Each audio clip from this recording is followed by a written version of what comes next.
What's up, guys? Welcome to the first episode of Alex Talks Ball. I'm here with Trevor, How's it going, man? Pleasure to be here. and we're going to talk a little football today. We're going to talk about a little bit of the games from this last week, week one, in the NFL season, and we're going to talk about some games coming up. We're going to talk about tonight's game, Packers-Commanders. We're going to talk about Jake Moody getting cut, and let's do it. Let's get into it, man. All right, Trevor. Yeah. First game I want to talk about is Colts-Dolphins. I saw Daniel Jones throw the ball a little bit. I watched the film from the game last night. I think he had 2 bad throws all game. You know, it's interesting seeing Giants fans in a panic, going from Daniel Jones to Russell Wilson, and all of a sudden Russell Wilson looking like the new Daniel Jones. Facts. You know, I didn't get a chance to watch a lot of that Dolphins-Colts game, but from what I heard and what I understood, Daniel Jones looked good, but it wasn't as much as him looking good as it was that Dolphins offense looking really bad, man. Yeah. But yeah, to his credit, 2 rushing touchdowns. Who would have guessed that? Yeah. Got it done with his legs. Got it done with his arms. Both arms. Both arms. There you go. Got it done with his arm, dude. But those Colts receivers were looking good. And I think 100%. behind a good offensive line, a heavily rushing offense, Jonathan Taylor, great back, the Colts could do some damage this year in their division. 100%. Yeah. Especially with that division being kind of, top heavy with the Texans. I mean, I don't see any reason why the Colts couldn't go in there and win that division if they were able to string together a couple of good games, a couple of division wins. Oh, yeah. They would definitely have to sweep the Jags and the Titans, which I don't see being an issue, and then beat the Texans at least once. But, I watched that film from Daniel Jones, and he looked really freaking good, dude. Did he, dude? Yeah. Okay, yeah, dude, I got to go back and watch some of that tape. A lot of what I heard is just read-ups. Yeah. So it'll be interesting to see going into week 2 100%. how he performs. Yeah, he made some throws that I was sitting at Waffle House last night about 12:30 in the morning watching the film, and he made some throws that audibly made me go, damn. Like, he had a throw to Alec Pierce on the left sideline. I mean, could not have been any more perfect of a throw. Dude, here's the thing is Danny Dimes has shown flashes throughout his career. 100%. I mean, you remember him having a 90-yard touchdown run. Yeah. I mean, he's done some crazy shit, dude, but can he keep it consistent? Yeah, 100%. I don't know. I don't know either. It's going to be interesting. That O-line looked good too. I mean, he looked confident in that pocket. He looked like a quarterback that you would expect to be on, a top 10 team, if that makes sense. Like, he looks like a quarterback that you think of and you're like, that guy's a good quarterback. He didn't look like, I feel like everyone kind of has in their mind, Daniel Jones, shitty quarterback. Bottom 20 in the league. Right. But when you go and turn off on the film with, take everything else that you know about Daniel Jones out of your mind, imagine him as a rookie, and you're like, damn, that dude looks fucking great. So it honestly, like, I'm kind of wondering at this point, you see if it's not necessarily a Daniel Jones problem, or if it's more of a situational issue. Because you see Russell Wilson leave, Seattle, where he had, a bunch of great years, obviously. Goes to Denver, doesn't have a great year. Goes to the Steelers, doesn't have a great year. Goes to the Giants, and, he didn't look great week 1. Is Russell Wilson a shitty quarterback? Maybe he is now. But you also got to think maybe that situation that he's in with the Giants and, the other teams he's with, maybe that's holding him back a little more than people give him credit for, especially when you see Daniel Jones struggle for the first 4 or 5 years of his career and then go in, and obviously it's one game. You don't want to overreact to one good game by a quarterback. It happens all the time. But when I saw Daniel Jones playing yesterday, looked pretty damn good. Yeah, dude, and like I said previously, it helps to have that offensive line, Quentin Nelson, Jonathan Taylor in the backfield, a strong rushing offense. They don't got to rely on Danny Dimes, dude. Yeah. They got to rely on that offensive line, that running game. And like you said, dude, it's a situational fit. If Daniel Jones can come in and fit the system, the Colts will turn into a team similar to the Lions. Right. When Jared Goff came in Yeah. and fit, perfectly into Dan Campbell's system. Yeah. I could see it being a situation like that.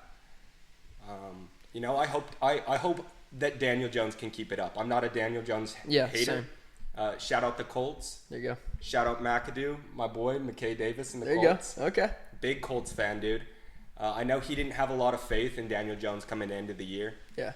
Didn't have a lot of faith in Anthony Richardson either, dude. Yeah. You've seen the Colts do this whole quarterback carousel thing for years, dude. Yep. And hopefully they finally got their one. Yeah. And it is refreshing to see like a fresh new set of legs in that Colts quarterback room when they had Flacco, Matt Ryan, Phillip Rivers, in the last 5 years. Like, oh yeah, dude. It's kind of getting a little monotonous to say the least at the end there, but I think, and honestly, I think Daniel Jones is the kind of quarterback that Colts fans were thinking Anthony Richardson was going to be. Super athletic guy coming out of college. Like, we all know that he's been a threat on the ground, and I feel like if he can keep it up with his arm, he can turn into the Anthony Richardson that they all hoped that Anthony Richardson would be. I mean, obviously, you're not going to see a lot of the RPOs, a lot of the running from Daniel Jones that you would see with Anthony Richardson. Yeah. But, I mean, a lot of that stuff with Anthony Richardson, he was just putting that shoulder down. That's why he's not playing, Yeah. He's making bad decisions. And Yeah. I think Daniel Jones is a high IQ quarterback who's going to make the right decisions. Experience, too. I mean, he's, people, obviously, he's with the Giants, but he's been in the league for 5 years now. Yeah. Like, Longer it's than not that, like, I think. it's not like this guy is a day one rookie. Like, this guy has plenty of experience starting in a lot of NFL football games. I mean, that definitely counts for something over Anthony Richardson, who lacks experience. I mean, in production. I mean, Daniel Jones didn't have a lot of production with the Giants, but that's just because they were a shitty-ass team. Like, it happens. Yeah, dude. And you wonder how much Anthony Richardson is the issue there with that team. You saw Flacco step in and have success. You see Daniel Jones step in and have success. Yeah. The Colts could make a run at the division. 100%. Yeah. I mean, it's pretty open, dude. The Jaguars look good. So I want you to start this one off. I want to know what you got to say. Okay, I mean, a lot of things went right. Let's start off. A lot of things went right in that Steelers-Jets game for the Steelers and for the Jets. I mean, you look at the Jets starting out with the ball. It was looking like they were going to go straight down and score a touchdown. Steelers defense held them to a field goal there in that opening drive. Did not look pretty. No. I mean, especially that run defense, man. It's going to be interesting to see Derek Harmon come back, not in week 2, but hopefully week 3. See how these reinforcements kind of help that Steelers defense. I mean, they need that help bad. Jabril Peppers just signed too. Jabril Peppers. How do you feel about that signing?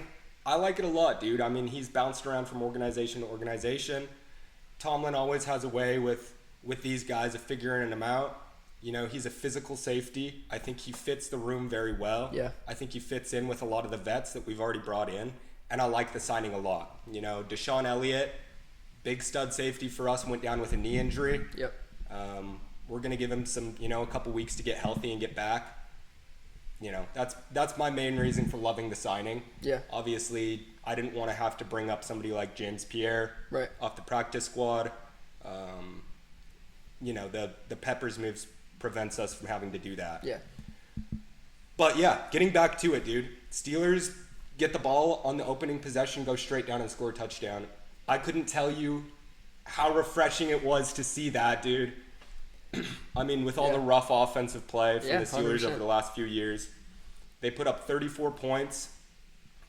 Rodgers looked great in the play action. Yeah. Run game did not look great. Yeah, it did not. We need the Steelers' run offense to step it up in week 2 for sure. Or, it's going to turn Rodgers into kind of a one-trick pony, in my opinion. He'll start to get hit. He'll start to take sacks. And to your point, too, I watched all the Aaron Rodgers tape right before this, and he made great throws, but you can tell that he is not like he cannot extend the play like he used to. I mean, he was looking like his old self a bit, but he was taking hits on these throws. Yeah, 100%. Guys were in his face all day. Dude, Broderick Jones has got to be better. I mean, you saw it on the first play of the game. He gave up a sack. Yep. And it just always seems to be Broderick Jones. I don't know, dude. He's got to step it up. Yeah. I mean, we invested so much in him a couple years ago when we drafted him out of Georgia. He really has not shown his full potential yet. If the Steelers are going to want to get to where they want to be at this year, Broderick Jones needs to be better. Yeah, that's fair. Yeah. But I don't know, man. Aaron Glenn and the Jets, that offense looks electric. It does. He looked like he had his guys motivated. They played physical. They ran the ball better than they have in years. And I was very impressed. Yeah. I saw the, beforehand, one of my buddies had texted and asked me about betting the Braylon Allen over on his yards. And I said, I feel like I had a decent take. I said I wouldn't bet his over, right? You got that Steelers D-line, that Steelers linebacker core, Jets are historically, not a great running team. I don't think Braylon Allen is, he's sharing snaps with Breece Hall. I just didn't think it was a great betting move. Wouldn't have betted it. Sure. He went out and had shit ton of rushing yards. Oh, yeah, dude. And looked great. Him and Breece Hall. I think Jets were plus 160 yards in the run game, which is absolutely insane on that Steelers defense. They got to be better. I mean, if they're not better this week, you could see Kenneth Walker and Jacques Charbonnet go for a lot of yards, dude. Who I think are two better backs than Breece Hall and Braylon Allen. And I mean, if you can't contain Breece Hall and Braylon Allen, I don't see how you can contain Kenneth Walker and Zach Charbonnet. I mean, you gotta give the Steelers defense some grace. I mean, they were dealing with Justin Fields as well. Yeah. We spoke about the RPO offense with the Colts and against the Dolphins. The RPO game with the Jets against the Steelers was lethal. I mean, they couldn't stop Justin Fields. They couldn't stop Breece Hall. They couldn't stop Braylon Allen. And I think, obviously, with Sam Darnold, not as much of a threat in the RPO game, we should be able to contain the run a bit better. Yeah. But, I mean, overall, we're going to see Lamar Jackson twice a year, dude. Yes, you are. You got to be prepared for that RPO for those running quarterbacks. And if the Steelers aren't prepared, now for that, I mean, right. It's concerning. Yeah, 100%. Something interesting that I am seeing this week, curious what your take is on it. Okay. Obviously, we talked about the Dolphins in the last segment, how bad their offense looked. You saw Tyreek Hill request that trade. I'm hearing rumors that the Steelers have put in a formal offer. Okay, I did not see Tyreek Hill request for a trade. Tyreek Hill. Is that real? That is real. Okay, I did not see that. Crazy. Interesting. I don't know how I feel about it. I guess they're I'm trying to think who the first highest odd team is to trade for him, but they have the second highest odds at this point. Interesting. The Steelers receiving core looked good in week 1, but you add somebody like Tyreek Hill. Do you think that makes the Steelers a contender? I think the Chiefs are the number one. They have the highest odds to trade for him. Which is funny. That would be, they would have an opportunity to do something funny there if they picked up Tyreek Hill. I don't know, dude. I'll be honest, I'm not a huge Tyreek Hill fan. Yeah. Obviously, he's a great football player. I think he's on the back end of his career, and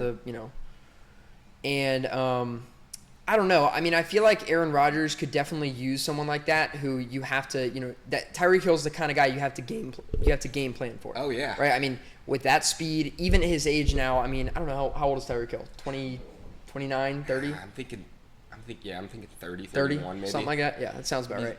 Maybe he's older than that, but maybe he definitely could be. I mean, even now, I mean, you have to game plan for a guy like Tyreek Hill. I mean, his speed is just ridiculous. I mean, I think putting DK, who's a speedy, quick wide receiver, on the other side of the line from Tyreek. Yeah. Steelers got a lot of draft capital. Yeah, man. dude. It'd be interesting to see if they would be willing to send somebody like Roman Wilson away. Yeah. And I mean, you also got to think too, if you are trading with Dolphins, obviously, you have to think from the Dolphins' perspective.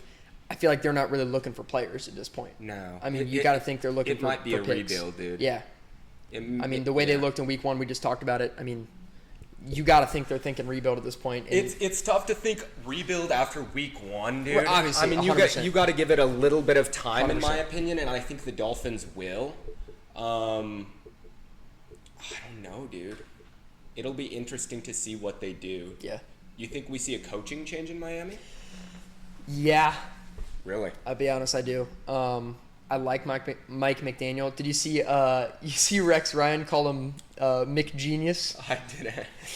It's like I just saw the part of my take guys talking about it. Rex Ryan called him a McGenius. McGenius. Fucking nerd with the glasses.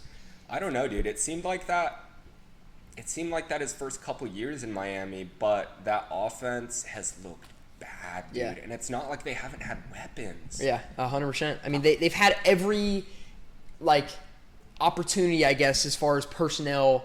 I mean, and you would think that with a guy who is praised as an offensive genius, as this great offensive mind, and Mike McDaniel, Sure. that with all those weapons that they stockpiled on the offense, Tyreek, Jalen Waddle, Devon Achane, Mostert a couple years ago, Tua, who they drafted in the first round in 2020. I mean, you have to think what could possibly be going wrong?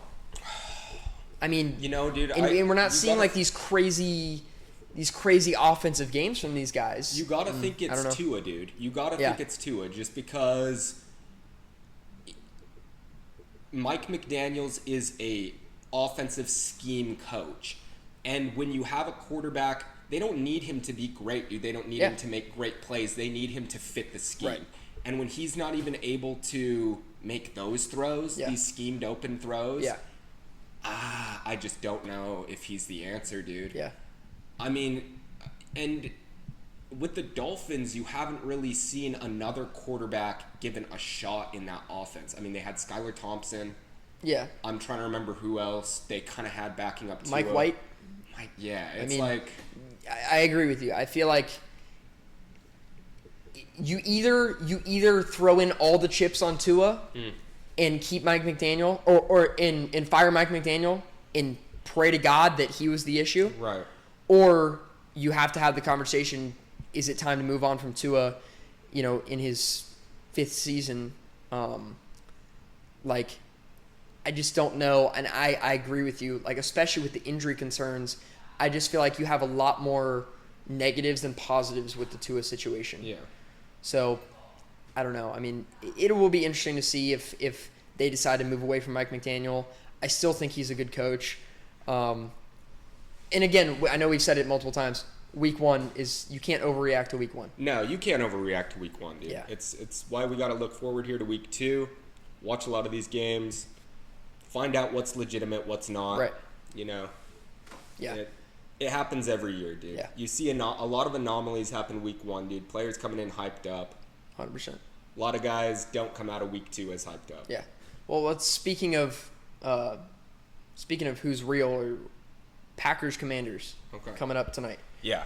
I watched Packers defense completely shut down one of the best offenses in the league from last year with a shit ton of weapons. And I watched all that film from the Packers defense, and damn, they looked really freaking good, dude. I agree with you. I was kind of watching that game a little bit on and off. And one thing that really stood out to me was the Packers played great, but you could really tell that the Lions were missing their offensive and defensive coordinator, 100%. dude. I mean, Dan Campbell is a great hype man. Yep. But is he a great coach? Right. It was a lot of halfback tosses to Jahmyr Gibbs, dude. Yep. A lot of Who's calling the plays there now? I couldn't tell you. Me neither. Yeah, I couldn't really tell you. Yeah, which I don't know. I mean, but you do go from Ben Johnson, who everyone kind of thinks of as like Mike McDaniel, a great offensive mind, all these crazy plays, all that kind of stuff, and then you go, anybody else that you go to is going to automatically be assumed as you could tell they were missing it. It was like the Dan Campbell aggression with no sort of scheme behind it at all, with no sort of analytics or strategy. No, agree. Exactly. Yeah. So I think that you're going to play a Washington Commanders team who has some new weapons. I think Deebo Samuel is looking like Jaden Daniels' #1 target there in week 1. Yeah. Obviously, he was looking great. You got Terry McLaurin. You got Bill Kroksky-Merritt. First touchdown. First tutty, baby. Yep. And I think that Washington offense looked decent in week 1. Yeah. I think that they could give the Packers more trouble than the Lions did. Yeah. Defensively, Dan Quinn is one of the best defensive-minded coaches in the league. He had that defense prepared last season. Yep. I think he had that defense prepared week 1. Yep. I expect he'll have that defense prepared tonight. Yeah. Agreed. You know, that Washington Commanders team is one of the oldest teams in the league, surprisingly, on paper. They're stacked with vets on defense. Yeah. They know how to play. They know how to win games. I think it could be scary tonight. You know, you always see weird things happen in these Thursday night games. Both teams coming in on short rest. Yeah. Plays a factor. I mean, you've got guys who are playing already at 80%, like Micah Parsons. Yep. It's going to be interesting to see what happens tonight. I'm excited. Who do you have winning? I was just about to say, where are you leaning? I think I saw the line at -3.5 Packers way. I think there's a lot of hype coming in on the Packers right now because of the Micah Parsons trade. I think that it's a generous line in favor of the Packers. Like I was telling you the other day, I'm seeing a lot of reverse line movement, even as far as the money line goes. It opened up, I think, at -200, maybe a little higher than that. I've seen it all the way down to -165 now. You got to imagine a lot of the public money is coming in on the Packers, and yet the number is still moving the Commanders' way. Interesting. When I see that, my first instinct tells me Packers. Yeah. When you read a little bit deeper, I think that the Commanders could win this game tonight. Yeah. And I think On the road in historically an offense does a little bit better on a short week than a defense, just as far as when you have to watch film and all that stuff. Defense has a lot more to prepare for. I really don't know. I mean, I really feel like that Packers offense also looked really good. I mean, I saw Jordan Love, and I'm not really super high on Jordan Love. I think he's a good quarterback, but there were definitely some throws that you want to see him make when he's making that kind of money. Sure. A couple, like, there was a pick that should have been picked off easy that he got away with, just making a bad read. I don't know. I really like the Packers in this game. I feel like that defense is really freaking good. You got to imagine Micah Parsons get more snaps. I think he played like 22 snaps or something like that against the Lions. And, you know, you could tell he was on the field for 22 of those 22 snaps when he was there. I like the Packers here. I think it's going to be a good game. Should be a slugfest, and, you know, I'm excited. I'm definitely excited. I think it's going to be good Thursday Night Football. Can we also talk about these first two Thursday Night Football games? So we haven't seen good. We haven't seen a Thursday night game, have we? Did the season open on a Thursday? It did. Who did we have? So Cowboys-Eagles was our last Thursday game. Okay. Yep. Our last Thursday night game was Cowboys-Eagles. Cowboys-Eagles, what a great game. Dude. Yeah. What a crazy game. Yeah. I mean, you obviously had the drops from CeeDee Lamb there. I think Next Gen credited him with 2 drops. I was looking into it. He had 7 drops all of last season. Mm-hmm. You know, I think you look for CD to bounce back. I don't want to put too much on the drops. He took accountability after the game for those drops. I think the biggest thing for CD is staying mentally strong, dude. Yeah.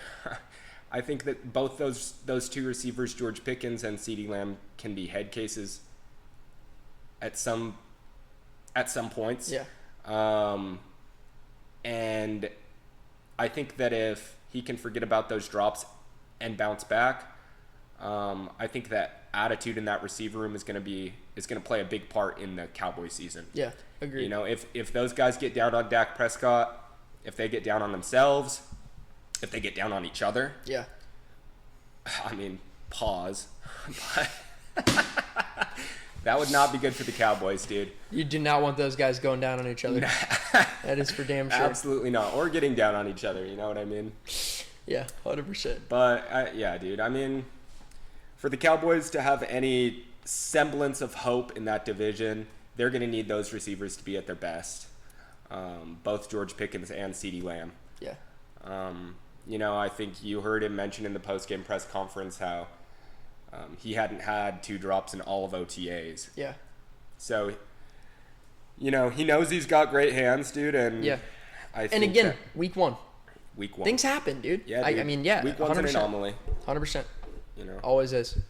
Bears Vikings on Monday. Dude.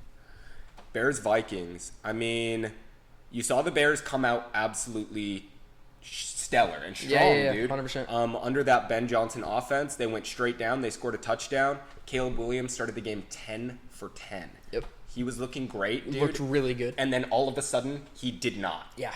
All of a sudden, he turned into Will Levis. Yeah. Yeah. He was like trying to make Patty Mahomes diving throws on the.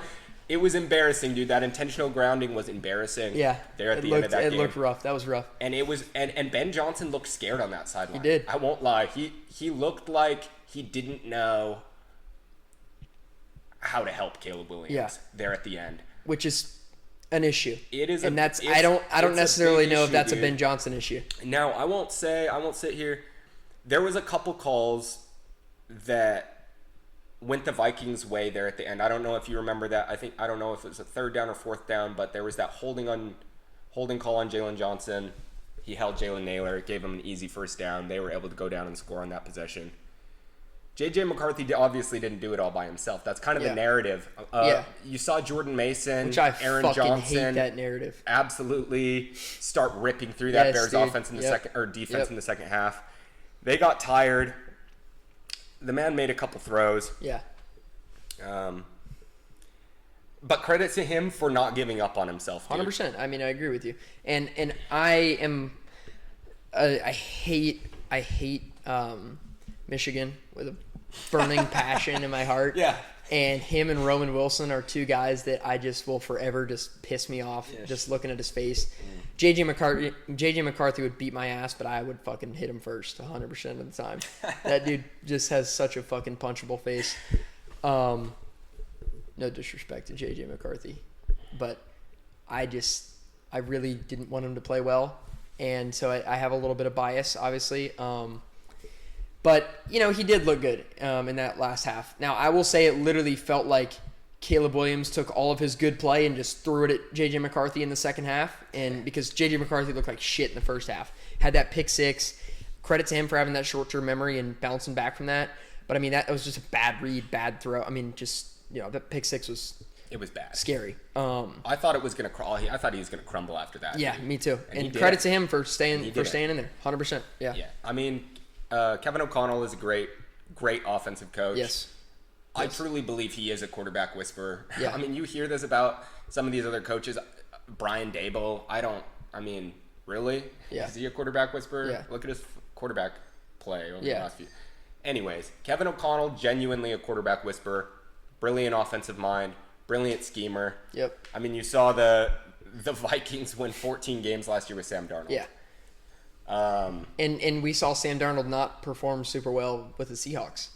I mean, again, a lot of times where you look at a situation and you're like, maybe I don't like to use the word system quarterback. I don't think, but sometimes the situation is very apparent. Like if you go to a bad team, you're not going to play as good as you are on a good team. I mean, situation is everything. Dude. Yeah. And that's my situation is everything when you get drafted. I think that you see teams give quarterbacks a chance, and if it's not a great organization and it's not a great team, those quarterbacks get thrown to the side. They get drafted. They draft a new quarterback the next year, and that guy's gone. It's all about situation. I think getting drafted by a solid organization is paramount, dude, to being a great player. Yeah. There are some exceptions, but I think for the most part, 100% agree with you. Yeah. I mean, it's important, dude. The one I think of, obviously, as a Bengals fan is Joe Burrow. I mean, we fucking sucked, and Joe Burrow came in and turned it around real fast. So, now, obviously, we also did a lot on that offensive side. Drafted T. Higgins, drafted Jamar Chase the next year when he was fully healthy. Definitely got him some weapons to go along with that. But I agree with you. I mean, System is definitely very important. I mean, Yeah. So final takeaways from Bears Vikings. I thought Caleb Williams looked really good. I think he got a little overconfident maybe in that last half. Try to maybe do a little much. I don't know. I mean, it felt like, obviously you hear about, the coaches, scheme up the first 15, 20 plays or whatever of the game, and he looked really good for those first 15, 20 plays. I was gonna say, dude, I think a lot of what you saw was the evolution of Brian Flores throughout that game. Yeah. I mean, yeah, giving up that touchdown first drive, and then what after that? Yeah. Nothing. Yeah. You saw him have that defense ready every single week last season. You saw it again here in week 1. They sputtered a tiny little bit in that first drive, giving up the touchdown, obviously, and then after that, nothing. Yeah. They had Caleb Williams in a box. Yeah, they did. What about that Bears defense? The Bears defense was... They gassed out, in my opinion. Yeah. I mean, they were playing great when the momentum was swinging their way, but when they needed to get a stop, they could not get a stop. Yeah. It was bad. It was bad football. I mean, I remember looking at one point, the penalty statistics came up onto the board, and I think they had 10 flags for 122 yards. I don't even know if that's what they ended with, but 122 penalty yards is just unacceptable. That's insane. Yeah, you can't. That is not. There is no situation where you can consistently win football games when you have lack of discipline when it comes to penalties like that. Absolutely not. Yeah, just doesn't happen. You lose games playing messy football like that. Yeah, 100%. 100%. So that's kind of my takeaway. They got to play cleaner. Ben Johnson's got to dial up some better offensive calls here for Caleb Williams. Caleb Williams has to execute. I think that the Bears will be mediocre again this year. Yeah, I agree. I mean, unfortunately for them. But what do you think about the Vikings this year with J.J. McCarthy and the weapons? Jordan Addison gets back in a couple weeks. I think that the Vikings will be a good team this year. I don't think that they are going to compete to win that division this year. Yeah. I could see them competing for the second or third spot, maybe a wild card spot. Yeah. Possibly towards the end of the season. But it is going to rest on the shoulders of J.J. McCarthy. He's got to be able to get the ball into those receivers' hands. He's got some reinforcements coming in, a bit later in the season. Jordan Addison coming back. Looking at an offense with Jordan Addison, Justin Jefferson, T.J. Hawkinson, Aaron Jones, Jordan Mason. They got a lot of weapons. They got some weapons 100%. there, dude. And if that offensive line can stay healthy, they could cause some troubles for some teams in the NFC, I think. Yeah, 100%. And that NFC North, I mean, I'm not out on the Lions. I don't think there's anybody who should be out on the Lions after 1 week of football. Sure. But I mean, that NFC North is still stacked, and I think the Bears don't look good, but they look better than they did last year. Sure. So I mean, that NFC North is going to be really, really competitive this year. I'm excited to watch that. It's a tough division. Who do you have winning that? Winning the division? Yeah. I think likely the Packers. I agree. You've got an experienced group. Yep. I really like Matt LaFleur. Yeah.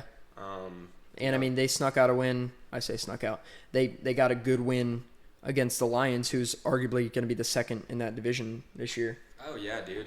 I mean, and like we talked about them playing tonight on short rest, whatever, that's just going to give them more rest coming into week 3. Yeah. I think the Packers have a good enough team to win the NFC. Yeah. I'm trying to think who... The Eagles, obviously. Yeah. Are another great team there in the NFC. But those are the top 2 teams after week 1, in my opinion. I can't think of. I'm trying to think that you just said that. I can't think of another NFC team that I can see going out and realistically being a favorite to win the NFC. I mean, Commanders. I are Sure. in that conversation, I guess. They could maybe be in the conversation. But of the two teams, I think Packers, Eagles. So, last thing I have to talk about, Jake Moody getting cut. I made a video last season. He played a night game, Monday Night Football, something like that. He had 3 missed field goals and 2 missed extra points. I said it was statistically the worst game by a kicker ever. I had some stats to back it up. He missed 2 field goals week 1, and he is cut from the roster.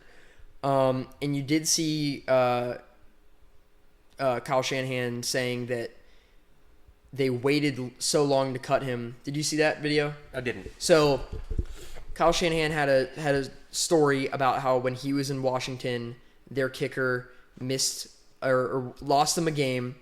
He went into the head coach's office, said, "We need to get rid of this guy." Right? The head coach said, "The last thing I want is for us to cut this guy after he has one bad week and him go turn around and be a Pro Bowler for another team." Sure. And he said a couple weeks later, kicker missed again, right? And Kyle Shanahan said, "We need to get rid of this guy." They got rid of him, turned around, was a Pro Bowler 3 years in a row the next 3 years for a different team. So, I mean, in my head, like, that's probably, had something to do with why they kept Jake Moody for so long, but it probably should have happened in the offseason here. I mean, I agree. I think that kickers are, you see them, they're very replaceable in the league, dude. They are. Very replaceable. You have guys who are, looking for jobs all over the place. Oh, yeah. And it is, you can't speak enough about how important it is to have a good kicker, dude. Yeah. You saw the Ravens end up losing their game. They had a missed extra point, a missed field goal as well. There you go. Browns. You saw the Browns lose it because of, you saw on the other side, dude, you saw the Bills go out and sign a guy like Matt Prater, right. 41 years old. Yeah. Went out and won it for him, although it wasn't much of a kick there to end right. it, obviously. But still hit it. Yeah, 100%. Chris Boswell goes out, hits a career-long 60-yard field goal to give the Steelers the lead over the Jets. That was the difference in that game. Having a good kicker can make or break your season. 100%. I saw a statistic talking about Aaron Rodgers having his statistics as far as winning when he has a good, successful kicker and when he does not. Basically, the whole time he was there with the Packers, he had Crosby as his kicker, very high percentage kicker, helped them win a lot of games. When he was there with New York, he had a below average kicker. I saw the Jets kicking average with Rodgers' time in New York was 76%. Yeah. It's not going to get it done, dude. Having a good kicker in the NFL is so paramount because the margin of error is so slim. Yeah. 1 or 2 plays genuinely makes or breaks an entire game. And that's where you're at in the NFL. It's not like college where you can go out and you can be just straight up to be the better team, and you have 1 or 2 bad plays and it does not matter. Yeah. Where in the NFL there are no truly bad teams in the NFL. You can lose to any team on any week in the NFL. You can. And that's why that Moody signing that Moody cut does not surprise me. Yeah, I'm not. You can't leave points off the board. And the 49ers are fortunate to have won that game. Yeah, you know what 100%. I mean?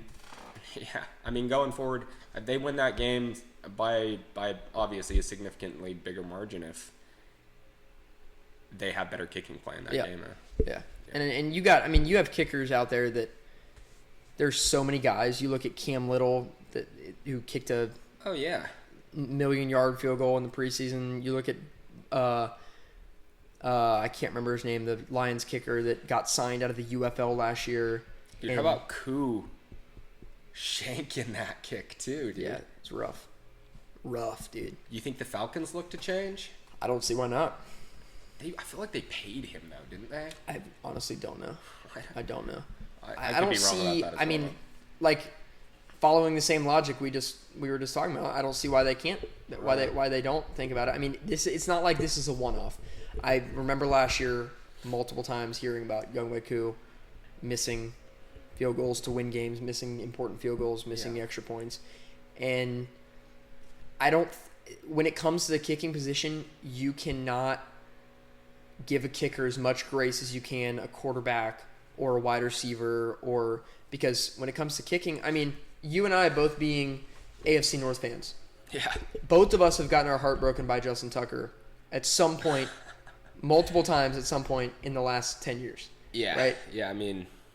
And then you go and look at the Ravens kicker now, and, I remember watching Bengals games when Justin Tucker was on the Ravens squad and thinking, if they get to the 50-yard line, this game's over. Right?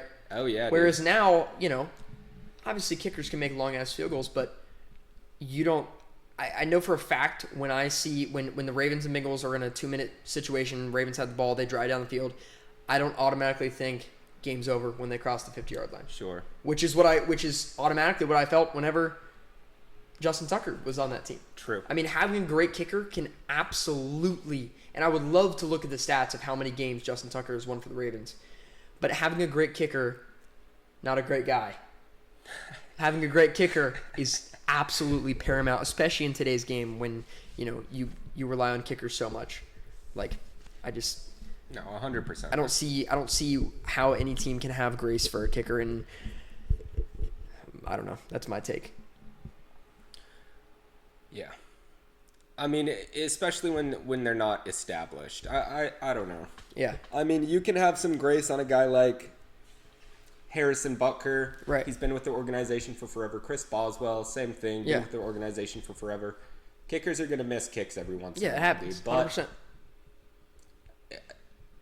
you gotta have consistent kicker play. Yeah. I mean, Consistency is key in everything. consistency is key, and if Yeah. you're consistently missing, then you're gone, dude. Yeah, I agree. If you're in the league, dude, it's few kicks, and you can't afford to drop games, dude. It's a competitive league, and it'll make or break your season, dude. Yeah. Special teams is paramount. There you go. I mean, you see it with the Steelers, Coach Danny Smith. Yeah, that dude's been there for 6,000 years. We invest a lot into special teams, and you see it, dude. You saw Kenneth Gainwell poke that ball there. Yep. Give the Steelers the ball back. Eventually let us score back-to-back touchdowns. Special teams is huge, dude. Yeah. And making those plays on special teams, making those kicks, make or break your season. There you go. You got anything else you want to talk about? I think I'm good, man. Good. I appreciate you letting me come on, talk some ball with you, and hopefully we can do it again. Yeah. All right. All right, guys. That wraps it up for first episode. Alex Talks Ball with T-Rex over here. We're going to watch a game tonight. We're going to come back with some analysis for you, and we'll see you next week. Thank you so much for watching.